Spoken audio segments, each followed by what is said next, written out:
So when you hear the word economics, what's the first thing that pops into your head? For most people, it's probably stuff like stocks, taxes, or, just money. And look, you're not wrong, but that's really just scratching the surface. At its core, economics is something way more fundamental. It's the science of choice, and it is happening all around you every single day. Let me show you what I mean. It all really boils down to this one simple, almost childlike question, right? Why can't you have that brand new phone and that amazing vacation and still have unlimited time to just relax?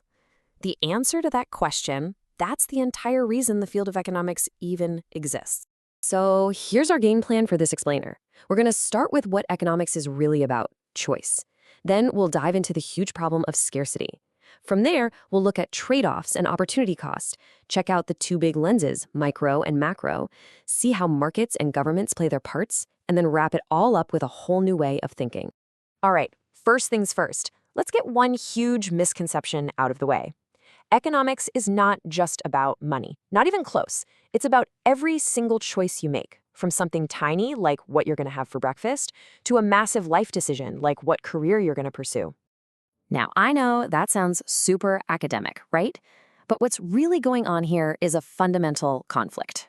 You've got unlimited wants on one side, that feeling that we could always use more of, well, everything.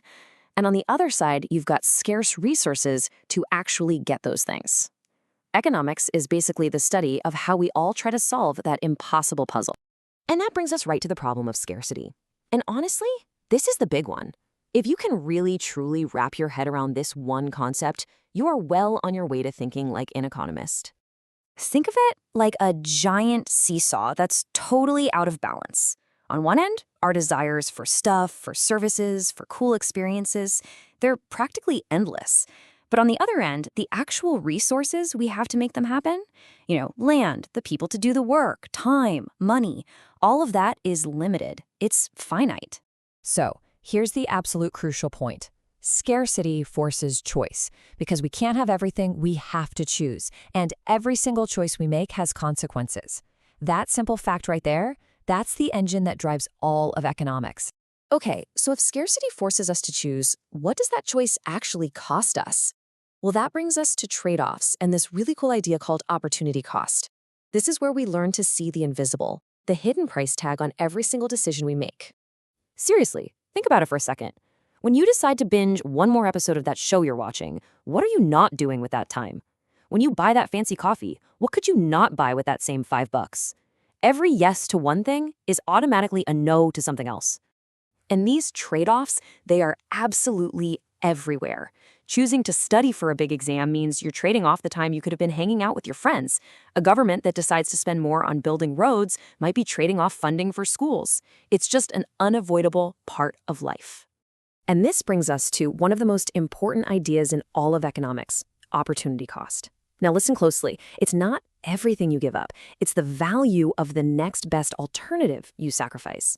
So, for example, if you choose to go see a movie, the cost isn't just the $15 for the ticket. If your next best option was to work for an hour and make $20, then the real opportunity cost of that movie was actually the $20 you didn't earn. Okay, so we're all making these choices in a world full of scarcity. But how do economists even begin to study this incredibly complex system? Well, they use two different lenses, micro and macro. Think of it like having both a microscope and a telescope to figure out what's going on. Microeconomics is the microscope. It zooms way, way in on the individual pieces. You, me, a single company, one specific market. It asks questions like, why does a cup of coffee cost what it does? Then you've got macroeconomics. That's the telescope. It zooms way out to look at the big picture, the entire country's economy. It asks the big questions like, why do recessions happen? Or what's causing inflation? You really need both lenses to see everything clearly. So we've got billions of these little micro choices and these huge macro trends happening all at once.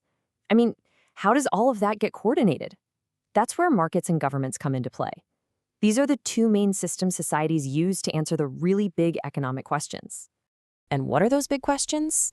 Well, it turns out every single society, from ancient civilizations to modern-day superpowers, has to figure out three things. What are we going to make? How are we going to make it? And who gets all this stuff once we've made it?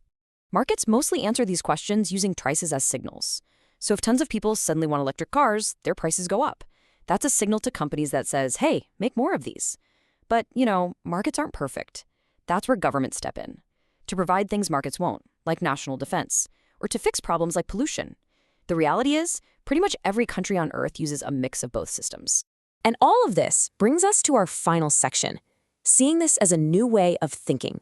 Because the whole point here isn't just to memorize a bunch of definitions, it's to give you a mental toolkit, a kind of superpower for seeing the world more clearly and making way better decisions. So let's bring it all home. We started with the fundamental fact. Scarcity is real and it forces us to choose. We learned that every single one of those choices has a hidden opportunity cost, the value of the next best thing we give up. We saw that we can look at all these choices through two lenses, micro and macro. And ultimately, what economics gives us is this powerful framework for thinking clearly about all these trade-offs. And why does any of this matter? Because once you start thinking this way, you start seeing the world differently. You can make smarter choices with your own money, for sure, but you can also cut through all the noise in big debates about things like taxes, healthcare, and the environment, because you can see the trade-offs that other people miss. So I'll leave you with this one final thought. The next time you make a choice today, it could be anything at all. Just stop and ask yourself, what am I really giving up right now? What is the next best thing I could be doing with this time or with this money? Answering that question, that's the first step to mastering the surprising science of choice.